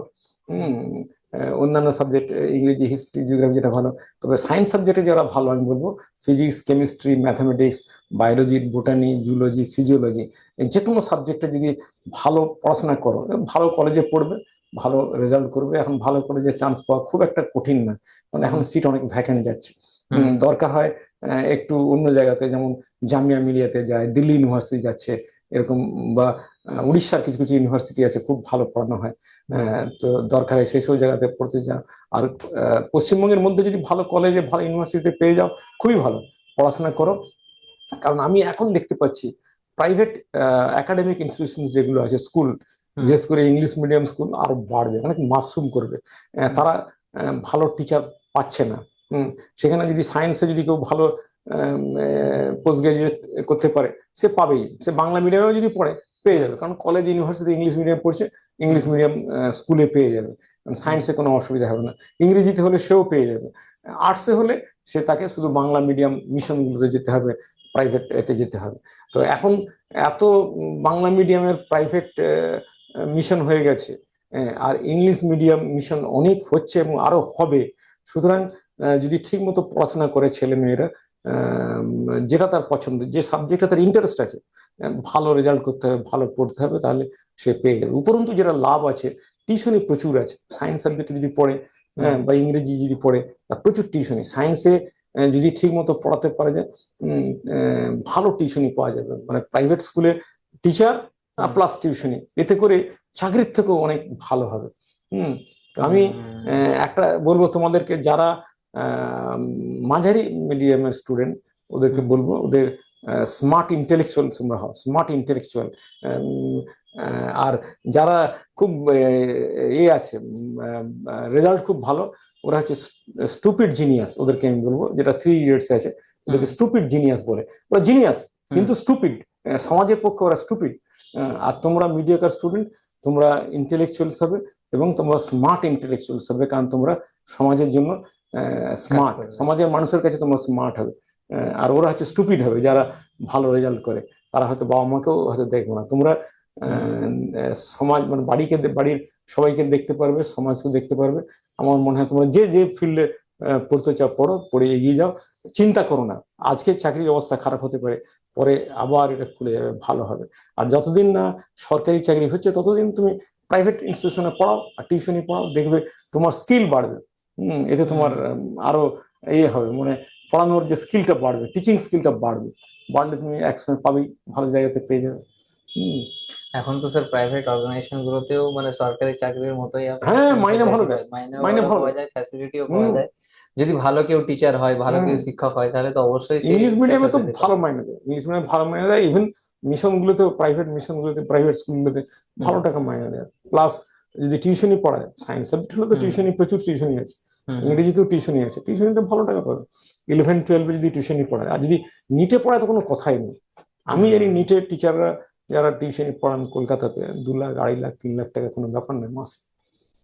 বর্ধমান, দুর্গাপুর, ওরাও প্রচুর টাকা রোজগার করে। একটু শহর এলাকাতে হলে টিউশনিতে ভালো টাকা পায়, নিটের জন্য 11-12ও ভালো রোজগার করে, টিউশনিতে ব্যাচ পড়ায়। নিট 11-12 পড়ালে কয়েক লক্ষ টাকা মাসে রোজগার করে, 3-4 লাখ টাকা কোনো ব্যাপার না, শুধু টিউশনি করেই পাবে। এবারে স্কুলে যা পাচ্ছে পাচ্ছে। বড় বড় সরকারি চাকরি থেকে হ্যাঁ, বেটার। স্কুলেরটা হচ্ছে লাইসেন্স, স্কুলে যেটা প্রাইভেট ইনস্টিটিউশনে, ওটা কি নিজের একটা থাকলো আর কি, মানে সার্টিফিকেট থাকলো যে আমি অমুক স্কুলের শিক্ষক বা অমুক কলেজের শিক্ষক। কিন্তু তারপরে যেটা কাজ দেবে, ওই কোচিং দিলে ওখানে ভালো রোজগার হবে, তার সুনাম হবে। এবং কেউ যদি খুব সিনসিয়ারলি করে, খুব প্যাশনেটলি যদি কাজগুলো করে, দরদ দিয়ে যদি কাজ করে, আমার মনে হয় 4 থেকে 5 বছরে ভালো নাম করে ফেলবে, টিচার ভালো নাম করে ফেলবে। কিন্তু তাকে হতে, তার ডেডিকেশন থাকা দরকার, তার সিনসিয়ারিটি থাকা দরকার। আপনি তো স্যার ইনস্টিটিউট চালাচ্ছেন, আপনি ভালো শিক্ষক পান? কিছু পাওয়া যায় ভালো, মানে আপনার ভালো শিক্ষকের এখনো অভাব আছে, অভাব, মানে অভাব, পেলে এখনো পেয়ে যাবেন, যথেষ্ট অভাব আপনার লাগবে। আমি আমি আমি দেখেছি, আমার এই জিডি একাডেমিতে দেখেছি যে কিছু কিছু শিক্ষক, আমি একজনকে তো ভালোভাবে জানি, কিছু শিক্ষক আছে যারা অর্ডিনারি মেরিটেড, ক্যালকাটা ইউনিভার্সিটিতে 2nd ক্লাস পেয়েছে অনার্সে, তারপরে আমার জিডিতে থেকে এমএসসি করলো। সে খুব পপুলার ছিল ছাত্রছাত্রীদের মধ্যে, তার কারণ তার পড়ানোর টেকনিক খুব ভালো, মিডিয়াকার স্টুডেন্ট, কিন্তু 50%-এর মতো অনার্সে পেয়েছে অর্ডিনারি কলেজ থেকে, কলকাতার অর্ডিনারি কলেজ থেকে, সুরেন্দ্রনাথ বা এরকম সিটি কলেজ থেকে পেয়েছে। কিন্তু তার একটা খুব ডেডিকেশন ছিল এবং সে সাবজেক্টটা ভালোবাসতো, ভালো পড়াতো ফিজিক্স। তো তারপরে এমএসসি করলো, আমাদের এখানে পড়াতে পড়াতে এমএসসি করলো, তারপরে স্কুল স্কুল সার্ভিস বাড়ির কাছে সে পেয়ে গেছে, বাড়ির কাছে চাকরি। বেশ কয়েক বছর আগে বাড়ির কাছে চাকরি পেয়ে গেছে, এবং কয়েকজন এরকম হয়েছে, কয়েকজন। হম। পড়াতে গিয়ে আরো নিজের উন্নতি হ্যাঁ, হয়। এবং ভালো স্টুডেন্টকে পড়ালে হুম, ভালো টিচারের টিচার হওয়া যায়, টিচারের ভালো কিন্তু, ছাত্র হওয়া যায় আর হ্যাঁ, কি। টিচারের স্কিল বাড়ে, টিচারের আরো এক্সপার্টাইজ বাড়ে। ভালো টিচার হুম, মানে ভালো শিক্ষক হতে গেলে ভালো স্টুডেন্টকে পড়াতে হবে, ভালো স্টুডেন্ট পড়ালে ভালো শিক্ষক হওয়া যায়। মাঝারি টিচাররাও ভালো ভালো স্টুডেন্ট, শিক্ষক হয়ে যাবে যদি ভালো ভালো স্টুডেন্ট পড়ায়। ভালো স্টুডেন্টদের কাছে প্রচুর প্রশ্ন আসবে, হ্যাঁ, সেই প্রশ্ন সলভ করতে গিয়ে টিচার এই, বেটার হয়ে যাবে। হম। আমি অভিভাবকদের বলবো যে আপনারা আপনার ছেলে মেয়েদেরকে ভালোবাসেন, কিন্তু একটু অনুশাসনে রাখেন, একটু অনুশাসন দরকার। কারণ আমি দেখতে পাচ্ছি মিশনে যারা পড়ে, বেশিরভাগ ছেলে মেয়ে অনেক সময় কি হয়, খুব বেপরোয়া হয়ে যায়, টিচারদের খুব অবহেলা করে, শ্রদ্ধা তো করেই না, হুম, অনেক সময় খুব অবহেলা করে, আর পড়াশোনার দিকে মন খুব কম। আপনারা ভালোবাসেন, ভালোবাসা দরকার, ছেলে মেয়েকে ভালোবাসা দরকার, কিন্তু একই সঙ্গে অনুশাসনও দরকার। আব্রাহাম লিঙ্কনের একটা চিঠি উনি মাস্টারমশাইকে বলেছিলেন যে আপনার কাছে পাঠালাম আমার ছেলেকে, এই নয় যে আপনি ওকে খুব ভালোবেসে আদর করবেন, আমি চাই যে ওকে একটু শাসনও করেন, আর একটু ডিসিপ্লিন শেখান, পড়াশোনা যেন করে, আর ভালো যেন আপনার কাছে যেন ডিসিপ্লিনটাও ভালো শেখে। তো সেই রকম এখন অভিভাবকদের বলবো আপনারা একটু মানে কন্ট্রোল করার চেষ্টা করেন। এই মোবাইল ফোনের মিসইউজ হচ্ছে হুম, ছেলে মেয়েরা, সেটা যেন না হয়, দিন, কিন্তু ভালো কাজে ব্যবহার করুক, মোবাইল ফোনটা ভালো কাজে ব্যবহার করুক। আর একটু নজর রাখেন, ছেলে মেয়েদের উপর নজর রাখেন। অনেক সময় হোস্টেলে ভর্তি করে দিয়ে তারপরে বলুন ওটা মিশনের দায়িত্ব, ওটা টিচারদের দায়িত্ব, তা নয়, হুম, আপনাদেরও দায়িত্ব আছে যথেষ্ট। যখন বাড়ি যাচ্ছে বা আপনি যখন দেখা করতে যাচ্ছেন ওর সঙ্গে, ওকে বোঝান ভালো করে, উম, যে শিক্ষকদের যেন শ্রদ্ধা করে, তাদের কথা যেন মেনে চলে, আর পড়াশোনাটাও যেন মন দিয়ে করে। যারা পড়াশোনা মন দিয়ে করছে তারা এগিয়ে যাচ্ছে, কোনো অসুবিধা নেই। আমাদের জিডি থেকে কয়েকজন বিদেশে এখন আছে, পোস্ট ডক করছে, এবং ভালো ভালো জায়গাতে ওরা অনেকে চাকরিও করে, এমএসসি করেছে ভালো ভালো জায়গাতে। এই যে বললাম না, জামিয়াতে কয়েকজন জামিয়া থেকে করেছে, ব্যাঙ্গালোরে ইন্ডিয়ান ওই যে সায়েন্স আছে না, ইন্ডিয়ান ইনস্টিটিউট অফ সায়েন্স, ওইসব জায়গাতে করেছে, আইআইটি থেকে করেছে, এখান থেকে পাস করার পরে। তো ভালো পড়াশোনা করুক, আর একটু ভালো ছেলেও বা ভালো মেয়েও যেন হয়, একটু অবাধ্য যেন না হয়, এটা একটু দেখেন, এগিয়ে যাবে, কোনো অসুবিধা নেই। তো খুব বেশি জবরদস্তি করবেন না, যে এটা পড়তে হবে, এই করতে হবে, ডাক্তার হতে হবে বা অমুক হতে হবে, এটা জবরদস্তি, ওর যেটা ভালো লাগে সেটা জিজ্ঞেস করেন, ওর সঙ্গে আলোচনা করেন। আমার মতে যে ছেলে মেয়েদের সঙ্গে একটু পরামর্শ করেন। একটা জিনিস খুব খারাপ লাগে, যে 11-এ কোনো কোনো 12 পর্যন্ত আমি জিজ্ঞেস করি ছেলে মেয়েদের, তারা বলে এখনো আমরা ঠিক করিনি, পরীক্ষা দিয়ে ঠিক করব, তা নয়। এই কোন দিকে যাবে, কেরিয়ারটা কোন দিকে নিয়ে যাবে, সেটা কিন্তু ক্লাস 9-10-এ আলোচনা করেন আপনারা ছেলে মেয়েদের সঙ্গে। আর 11-এ গিয়েই একদম, 11-এর কয়েক মাসের পরে একদম নিশ্চিত করে দিন যে কোন দিকে পড়াশোনা করবে ও। তারপর আর দেরি যেন না হয়।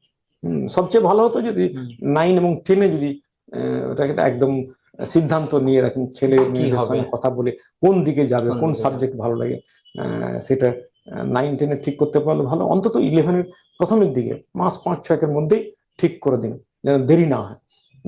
এটা অনেকেরই অসুবিধা আমি দেখছি মিশনগুলোতে, যে তারা ক্লাস 12-এ উঠে বলছে যে এখনো আমি সিদ্ধান্ত নিইনি। নিন। এটা কেন হবে, এটা কেন হবে? আগে থেকে সিদ্ধান্ত নেওয়া দরকার। এবং বাবা মার একটা বিরাট ভূমিকা আছে, ছেলে মেয়ে নিজে তার একটা মতামত আছে, কিন্তু আপনারাও তার সঙ্গে আলোচনা করেন, ও বলতে চাইবে না অনেক সময়, নিজে নিজে মনের মধ্যে রাখবে, কিন্তু আপনারা ওই যখন ছুটিতে বাড়ি যাবে তখন বসে আলোচনা করেন, খাওয়ার সময় আলোচনা করেন, অন্য সময় আলোচনা করেন যে কোন দিকে ও যাবে, কি চাইছে, আপনাদের মতামত কি, আপনারা চাইছেন ওই দিকে যেতে না অন্য দিকে যেতে চাইছেন। কোনো কোনো সময় বাবা মায়ের চাপে বলে আমি ডাক্তারি পড়তে চাই না, কিন্তু আমাকে বাবা মা চাইছে ডাক্তার হতে। ডাক্তার হতে এটা ঠিক নয়। তার যদি না থাকে, ইচ্ছে না ন্যাক থাকে। যদি না থাকে হুম, ওইদিকে, তার যদি ওইদিকে কোনো ইচ্ছা না থাকে, তাহলে কেন জবরদস্তি করে কেন করবেন? বলবেন যদি হয় ভালো, তাহলে ও যেটা ভালো লাগে যে আপনাদের ঠিক করেন, ওর পছন্দটা ঠিক কিনা, এই আর কি। তো এই কাউন্সিলিংটা খুব ইম্পর্টেন্ট, পেরেন্টস কাউন্সিলিং খুব ইম্পর্টেন্ট আছে, টিচার্স কাউন্সিলিং তো ঠিক আছে, কিন্তু পেরেন্টস কাউন্সিলিং হচ্ছে তার তার থেকেও বেশি প্রয়োজন, বেশি দরকার। হুম, দরকার হয় মিশনে যখন যাবেন, উপযুক্ত শিক্ষকের সঙ্গে বসে আপনার ছেলে বা মেয়েকে নিয়ে বসে আলোচনা করেন, জয়েন্টলি সেটা করেন, বেটার, জয়েন্টলি টিচারের করেন। সঙ্গে মিলে হ্যাঁ, একসঙ্গে জয়েন্টলি করেন। জয়েন্টলি টিচার অনেক সময় জানেন যে ওর কোন দিকে, ওর ইচ্ছে এটা আছে। বেশি, হম হুম এটা বেশি আছে, স্কিল কোন দিকে বেশি আছে, এটা বলতে পারবেন আর কি টিচার। তো সেই জন্য তোমরা মাঝামাঝি ছাত্রছাত্রী যারা, হুম। ওদেরকে আমি বলবো যে স্মার্ট ইন্টেলেকচুয়ালস তোমরা হবে, সেটা মনে রাখবে। ওই স্টুপিড জিনিয়াস হওয়ার থেকে স্মার্ট স্মার্ট ইন্টেলেকচুয়ালস ইন্টেলেকচুয়াল হওয়াটা হওয়া অনেক ভালো, বেটার। অনেক ভালো, সমাজের পক্ষে ভালো, নিজের নিজের পক্ষে পরিবারের ভালো। পক্ষেও ভালো। হুম আমার একটা কোশ্চেন আছে স্যার, হুম যে আমরা লাস্ট কিছুদিন ধরে কথা বলে যেটা দেখেছি মিশনগুলোতে, যে যখন ওরা ছুটিতে থাকছে বা কিছুটা টাইম ওরা যখন বাড়িতে থাকছে বা প্যারেন্টসরা গার্জিয়ানসরা যখন নিয়ে যাচ্ছে, তারপর ওরা যখন ফেরত আসছে বা যখন ওরা মিশনে এলো বা স্কুলের ওই আগত জায়গায় এলো, ওদের বিহেভিয়ারে কিছু চেঞ্জেস আসছে, যে ওদের পড়াশোনা করতে আবার নতুন করে মন বসাতে সমস্যা হচ্ছে বা ওরা পড়তে চাইছে না, ওরা অমনস্ক হচ্ছে। এই জন্য ওরা যে পিরিয়ডটা বাড়িতে থাকছে সেই টাইমটাতে কি হ্যাবিটস বা কি ধরনের জিনিস ওদের সাথে ট্রিট করা উচিত বা কিভাবে ওদের সাথে মানে পরিস্থিতির সাথে ওদেরকে মানিয়ে নেওয়ার জন্য কি কি করা, মানে আমাদের প্যারেন্টসদের কি কি দায়িত্ব থাকতে পারে সেটা একটু। সেই জন্য আমি ওই 11-এর সাধারণত যখন আমাদের গার্ডিয়ানস মিটিং হয় 11-এ, তখন আমরা বলে দিই যে আপনার ছেলে মেয়ে এই সাবজেক্টে দুর্বল, যেমন সাধারণত ওরা ম্যাথামেটিক্সের ভেক্টর আর ক্যালকুলাসের দুর্বল হয় বেশিরভাগ ক্ষেত্রে, এই জন্য ফিজিক্সটা বুঝতে পারে না বেশিরভাগ ছাত্রছাত্রী। কেউ বলবে না যে বায়োলজি আমি বুঝতে পারছি না, হ্যাঁ, কেউ বলবো না যে ম্যাথামেটিক্স বুঝতে পারছি না, সবাই প্রথমে বলবে ফিজিক্সে খুব অসুবিধা হচ্ছে। তার কারণটা কি? ওই ভেক্টর এবং ক্যালকুলাস দুটোই ওদের দুর্বল খুব থাকছে। অসুবিধা হয়। তো আমি তখন গার্ডিয়ানদের বলি যে আপনারা যখন ভ্যাকেশনে যাচ্ছে, সামারে হোক, পূজার ভ্যাকেশন বা উইন্টার ভ্যাকেশন, আপনার বাড়ির কাছাকাছি যদি ভালো টিচার থাকেন, যে সাবজেক্টে আমার ছেলে বলছে অসুবিধা হচ্ছে বা মেয়ে অসুবিধা হচ্ছে বলছে, সেই সাবজেক্টে আপনি স্পেশাল কোচিং দিয়ে দিন, কোচিং দিয়ে দিন। আর এমনি করেন, বেড়াতে নিয়ে যান, আদর যত্ন করেন, কিন্তু একেবারে পুরোপুরি যেন সময়টা নষ্ট না করে, কিছুটা সময় যেন ভালো টিচারের কাছে ওখানে কোচিং নিয়ে মেকআপ দিতে পারে, যেন যে ডেফিসিট আছে সেটা যেন মেকআপ দিয়ে দেয়, তাহলে কিন্তু ওর পড়ার আগ্রহটা আসবে। আমার মনে হয় যে ওরা বাড়িতে যখন যায় না, তারপরে বাবা মা ওদের আত্মীয় স্বজন এত বেশি হই হুল্লোড় করে থাকে, পড়াশোনা বই আর খোলে না, বই আর খোলে না, সেই জন্য এটা ওদের অভ্যাসটা তখন না পড়ার অভ্যাসটা বেশি হয়ে যায়। এই ওইটাকে রাখতে হবে, দুটোই রাখতে হবে। এখানে ঠিক আছে, এখানে স্ট্রিক্ট একদম পড়াশোনার রেজিমে ছিল মিশনে, ওখানে গিয়ে একটু আলগা হবে, কিন্তু পড়াশোনা চালিয়ে যেতে হবে ওকে। মানে আনন্দ করবে, আড্ডা দেবে, আড্ডাটা মানুষের জীবনে খুব দরকার, সেটা করবে অ্যাট দ্য সেম টাইম পড়াশোনাটা। ওই জন্য বললাম যে স্পেশাল কোচিং লোকাল টিচারের কাছে দিয়ে দেওয়াটা ভালো, দিলে ভালো হবে, তবে ছেলে মেয়েদের ওইটা হবে যে ডেফিসিট আছে ওইটা পূরণ হতে পারে। আর একটা প্রশ্নটা মনে হচ্ছে আমি একটু এলাবোরেট হুম করি। আমি মানে ওনার এই প্রশ্নটা করার একটা কারণ আছে, যে কারণটার মধ্যে আমি উপস্থিত ছিলাম বলেই আমি বলছি।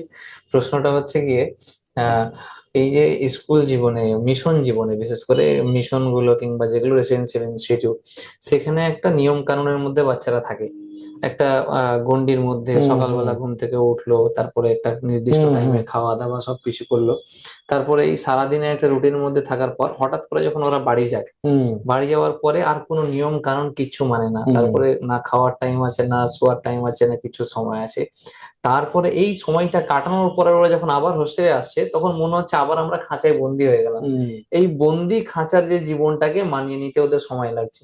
তো তো সেই জিনিসটাকে ম্যানেজ করতে গিয়ে, এই জিনিসটা যাতে বাচ্চাদের মধ্যে না আসে, এইটাকে করতে গিয়ে গার্জেনদের কি করা উচিত? ওই রেগুলার একটু পড়ার অভ্যাস করাতে হবে, সন্ধ্যার দিকে হোক বা কোনো এক সময় হুম পড়ানোর অভ্যাসটা রাখতে হবে। হুম হুম বাকি গল্প গুজব আড্ডা সবই ছিল, কিন্তু হুম দিনের মধ্যে একটা সময় হুম পড়ানোর ব্যবস্থা করতে হবে, তাহলে হবে না। একটু ডিসিপ্লিন রাখতে হবে, জীবন সবসময় ইনডিসিপ্লিন হতে চায়, যেমন কথা আছে না, হুম নেচার যেটা তার টেন্ডেন্সি হচ্ছে এন্ট্রপি হুম বাড়বে, সবসময় এন্ট্রপি বাড়বে, ডিসঅর্ডার বাড়বে, এন্ট্রপি মানে ডিসঅর্ডার হুম বাড়বে, যেটা ফিজিক্সে বলে আর কি। হুম সেরকম মানে man by nature hmm does not want to do work, সোজা কথা।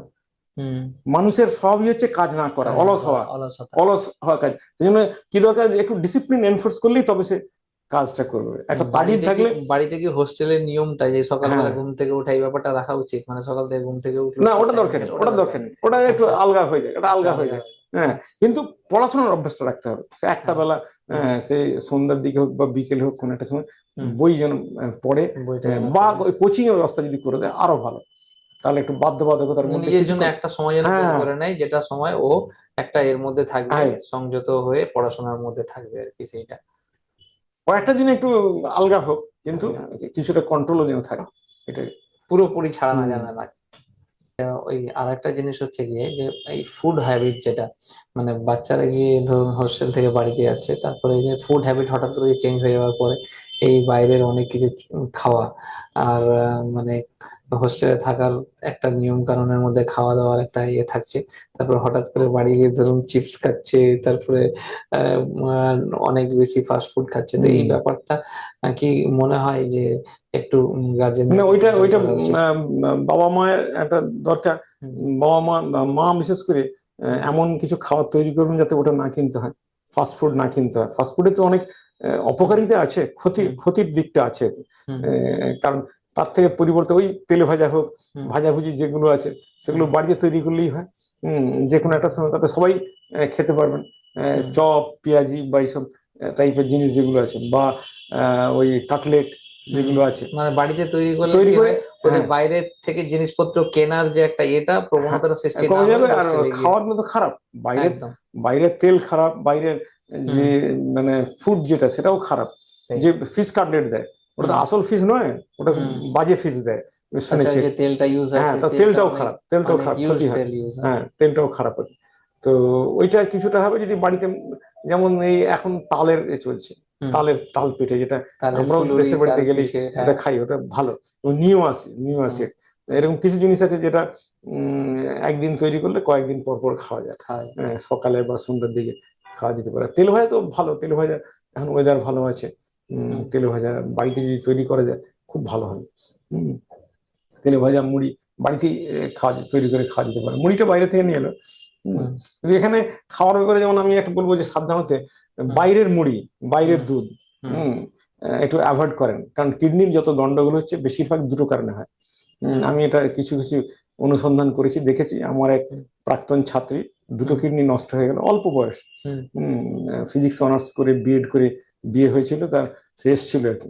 হুম। আমার এখানে আমরা টাকা দিয়েছি 1 লাখ টাকা, 1,70,000 টাকা দিলাম তাকে আমি। আমাদের ফান্ড, একটা ফান্ড থেকে 1 লাখ, হুম। একটা থেকে 70,000 দিলাম জাকাত ফান্ড থেকে। তো তাকে আমি জিজ্ঞেস করেছিলাম, আমি কিডনি পেশেন্ট হলে তাকে প্রথম জিজ্ঞেস করি যে আপনি কি মুড়ি ডেলি খান? সে বললো হ্যাঁ খাই, প্রত্যেকদিন সন্ধ্যার সময় ভালো মুড়ি খান। মুড়িটা কোথা থেকে, বাড়ির তৈরি না বাজারের? বলে বাজারের মেশিনের মুড়ি, তৈরি। ওইটাই ডেঞ্জারাস। বাজারের মুড়িতে ইউরিয়া দেয়, এবং হুম। ইউরিয়া যদি রেগুলার শরীরে যায় খাওয়া না হয় কিডনি তাহলে খারাপ হবে। কিডনি খারাপ। আচ্ছা, তারপর নেক্সট প্রশ্ন করলাম, দুধ, দুধ কি খাও? বলে হ্যাঁ, আমি ডেলি 1 গ্লাস করে দুধ খাই। কোথাকার দুধ, বাড়ির দুধ না বাইরের দুধ? বলে বাইরের গোয়ালার দুধ। আমি তো আরো ডেঞ্জারাস। আর নদিয়া যখন বলেছে, নদিয়ার গোয়ালারা খুব খুব ইয়ে হয়। আমি দুধের দপ্তরে হুম। 2.5 বছর কাজ করেছি, মাদার ডেয়ারির চেয়ারম্যান ছিলাম, হুম। মেট্রো ডেয়ারির পরে চেয়ারম্যান হয়েছিলাম। হুম। আর দুধ নিয়ে আমি অনেক রিসার্চ করেছেন। হ্যাঁ, অনেক পড়াশোনা করেছি। হুম। করেছি আমি, জানি। এবং ফিল্ড এক্সপিরিয়েন্স আছে আপনার। হুগলি এবং নদিয়া, বিশেষ করে নদিয়া হুম। জেলার যারা গোয়ালা, এরা খুব ডেঞ্জারাস, এরা অনেক ক্ষতি করে। আহ, ওরা কি দেয়, প্রথমে আগে দিত এই ডিটারজেন্ট পাউডার হুম। দিত, কাপড় কাচার সোডা দিত, বাবা। যাতে করে অ্যাসিডিক না হয়।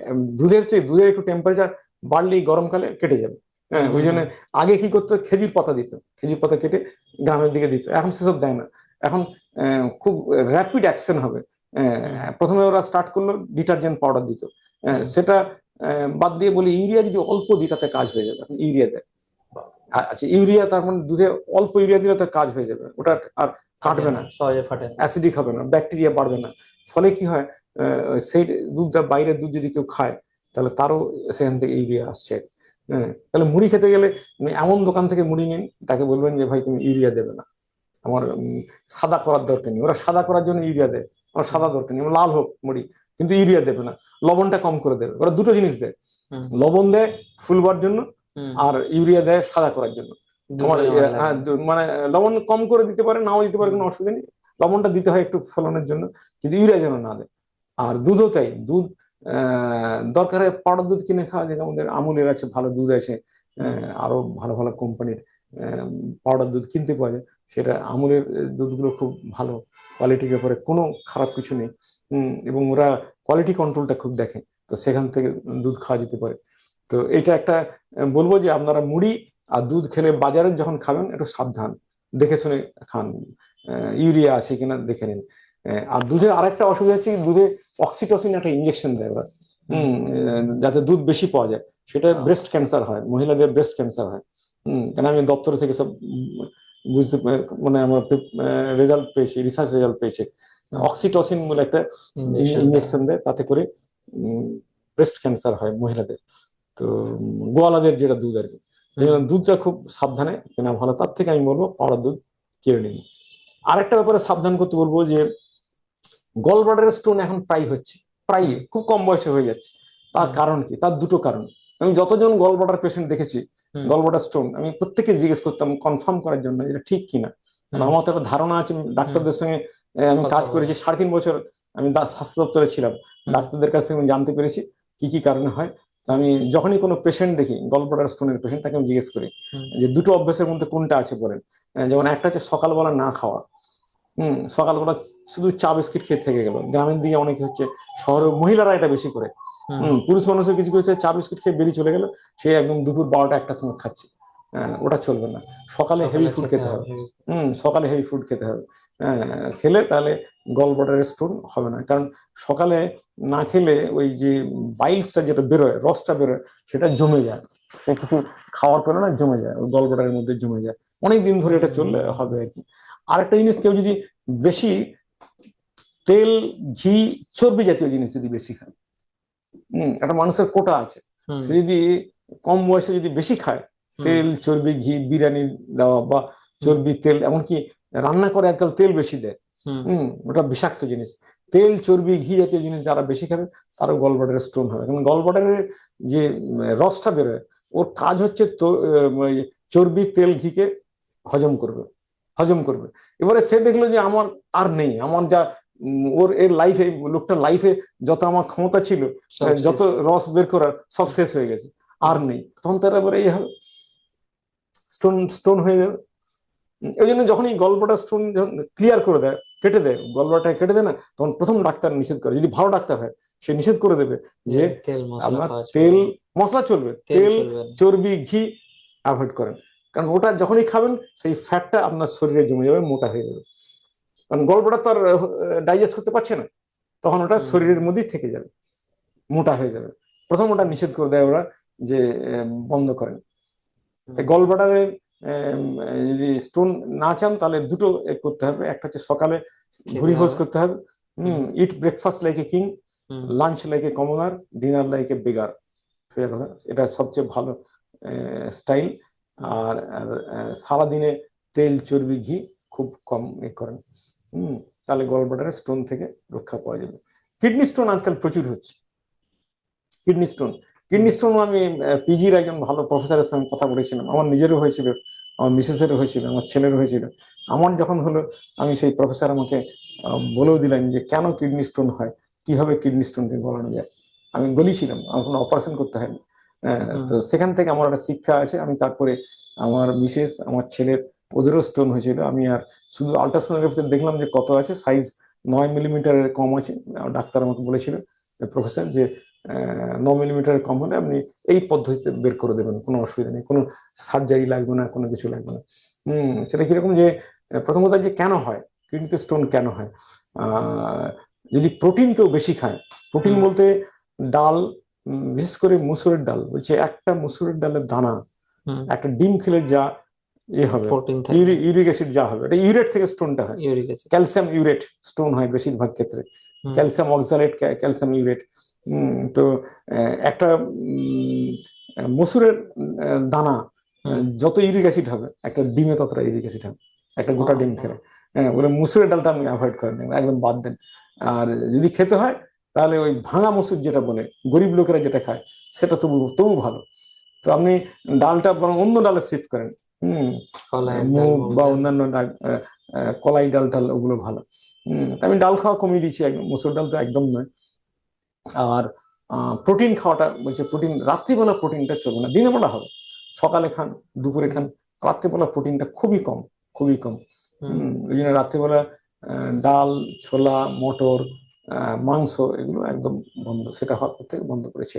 মাছ খেতে পারি, মাছ লাইট প্রোটিন, স্ট্রং প্রোটিন নয়। তার কারণ রাত্রিবেলা মানুষ যদি প্রোটিন খায়, মাংস বা ডাল খায়, জল কম খায় সাধারণত, রাত্রিবেলা যাতে বিছানা থেকে উঠতে না হয় তার জন্য জল কম খাবে। প্রোটিন খেলেই জল বেশি করে খেতে হবে, যদি স্ট্রং প্রোটিন হয় তাহলে জল বেশি করে খেতে হবে। দিনের বেলা কোনো অসুবিধা নেই, মানুষ সারাদিন কাজ করছে, প্রোটিন হজম হয়ে যাচ্ছে, জল কিছুটা খেলেই হলো, আর খায় এমনি মানুষ জল। কিন্তু রাত্রিবেলা ওটা হয় না, রাত্রিবেলা ঘুমোতে চলে গেলে আর হচ্ছে না, কয়েক ঘন্টা বন্ধ, 6-7 ঘন্টা জল খাওয়া হচ্ছে না, ফলে প্রত্যেকদিন দানা আকারে ওটা জমে রাত্রিবেলা, ভোরের দিকে জমে যাচ্ছে, কিডনিতে স্টোনটা জমছে, দানা দানা করে জমছে, তারপর কয়েক মাস বা 1 বছর পরে ওটা বড় হয়ে গেল। তো ওই জন্য উনি বলছেন যে প্রোটিন খাওয়া কমাতে হবে রাত্রিবেলা বিশেষ করে, আর জলটা একটু বেশি করে খেতে হবে, জলটা বেশি করে খেতে হবে, তাহলে ওটা ফ্লাশ আউট হয়ে যাবে। আর যদি স্টোন হয়ে যায় 9 মিলিমিটারের মধ্যে, 9 মিলিমিটারের কম যদি হয়, 9 মিলিমিটার বেশি হলে একটু হয়তো তখন লিথোট্রোপিনে কি বলে ওই এটা এই করে, আজকাল সব বেরিয়ে গেছে, ওগুলো এই করে দেয়, বের করে দেয়। তো 9 মিলিমিটারের কম যদি হয় সেখানে পাতিলেবুর শুধু খেতে হয়, পাতিলেবু সকালে ঘুম থেকে উঠে 1টা বা 2টো পাতিলেবুকে জলে হালকা অল্প চিনি আর লবণ দিয়ে খাওয়া যেতে পারে। ভাতের সঙ্গে পাতিলেবুটা বেশি করে খেতে হয়। বলে পাতিলেবু হচ্ছে জম, কিডনি স্টোনের জম, পাতিলেবু গলিয়ে দেবে, ওটাকে গলিয়ে দিলে ওটা ছোট হয়ে গেলে বেরিয়ে যাবে, ইউরিনের সঙ্গে বেরিয়ে যাবে। হ্যাঁ, আর কচি ডাবের জল, এটা খুব ভালো। আর একটা ওষুধ আছে, সেটা হচ্ছে ইউরিলাইজার, ইউরিন থেকে আসে ইউরিলাইজার, ওটা অ্যালোপ্যাথি দোকানে পাওয়া যায়। ইউরিলাইজার বা পোর্ট্রেট, দুটোর যে কোনো একটা ওষুধ 3 চামচ 4 চামচ খাওয়ার পরে খেতে হবে। পাতিলেবু হচ্ছে খালি পেটে খেতে হবে, আর ওষুধটা খাওয়ার পরে খেতে হবে। তো এটা খেলেও তাড়াতাড়ি বেরিয়ে যাবে, 1 সপ্তাহের মধ্যে বেরিয়ে যাবে। এই দুটো অসুখ বেশি হয়, কিডনি স্টোন আর গলব্লাডার স্টোন, খুব বেশি হচ্ছে আজকাল, কম বয়সী হচ্ছে। আজকে অনেক মূল্যবান কথা আমরা স্যারের কাছ থেকে শুনলাম। আবারও আমরা অন্য কেউ এইখানে আপনাদের স্বপ্নের মুখোমুখি আসবেন। নেক্সট উইকে আপনারা আবার অন্য একজনের সঙ্গে দেখা পাবেন। স্যারের মূল্যবান কথা আমরা নিজের জীবনে আমল করার চেষ্টা করব, এবং আমরা এই বাচ্চারা যাদের জন্য এই আয়োজন করা, যাদের জন্য এই সবকিছু, যাদের জন্য আজকে স্যার এখানে উপস্থিত হয়ে আছেন, তো তোমাদের জন্য আমার বিশেষ কিছু উপদেশ দেওয়ার নেই, স্যার সবকিছুই বলেছেন। তোমরা জাস্ট নিজের জীবনে জিনিসগুলোকে যতটা সম্ভব অ্যাপ্লাই যদি করতে পারো, তাহলে তোমরা অনেক এগিয়ে যেতে পারবে। তোমরা যার যেটাই স্বপ্ন আছে, সে হতে পারে, সে তোমরা আইএএস অফিসার হতে চাও, কিংবা কেউ হয়তো প্রফেসর হতে চাও, কেউ হয়তো ডাক্তার হতে চাও, যে যেটাই হতে চাও, লক্ষ্যটা একটাই, মানে কিছু একটা হতে হবে, রাইট?